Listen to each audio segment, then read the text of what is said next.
This is one of the last pictures I took with my long hair. I just dyed it 2 weeks before that.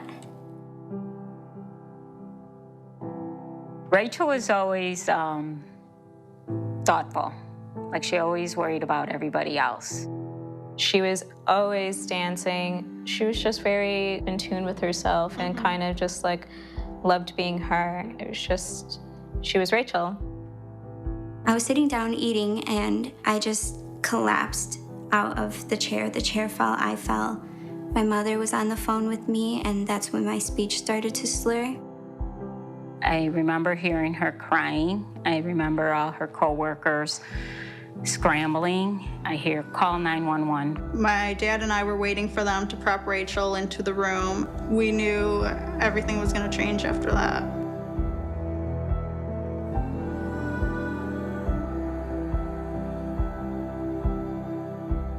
Rachel came to us in a condition that we call a hemorrhagic stroke. And this is literally a bleeding inside of the brain that we needed to give her the best chance at that moment. And I mean, it was a very successful procedure. We were able to eliminate the AVM.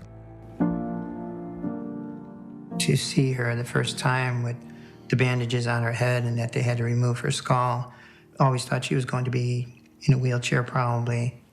Things like that start going through your head. Her days were physical therapy, occupational therapy, speech therapy, lunch, physical therapy, occupational therapy, speech therapy. Those were her days. My first day of rehab at RIC, I, all caps, hate it. For a while, I didn't recognize any pictures of myself. Yeah, so I said, looking at pictures of myself, whether they're recent or old, feels like I'm looking at a dead relative. For a relative, you knew them so well, you have memories with them, but now they are dead and you don't know them, and their memories with them fade away. That's how it feels when I see myself. I lost sense of who I was. I lost sense of who I used to be, my personality.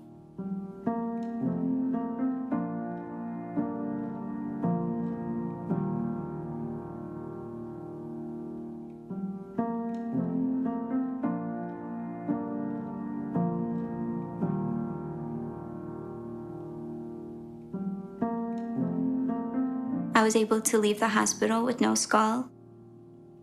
Oh, my family brought my shoes from home, and when I looked down at my feet, it was my old shoes, so old me, you know, I can do this. And that's when I really was able to walk with confidence. She has this way now where she wants people to notice her. She wants to be a part of people's lives. She wants to just like get to know everyone on a personal level. She just is in your face like, I'm Rachel, let's be friends.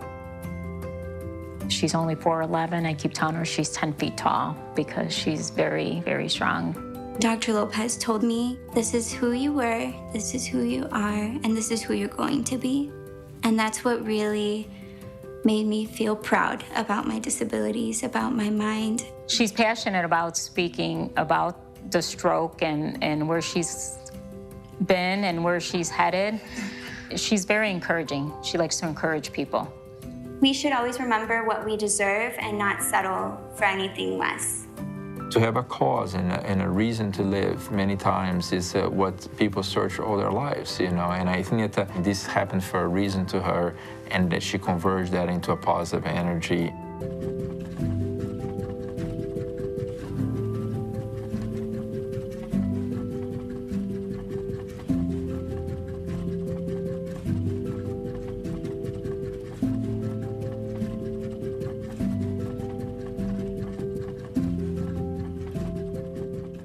You can move on, you can move forward. You don't have to live in the past. You can move on from where you are and start again. Day one.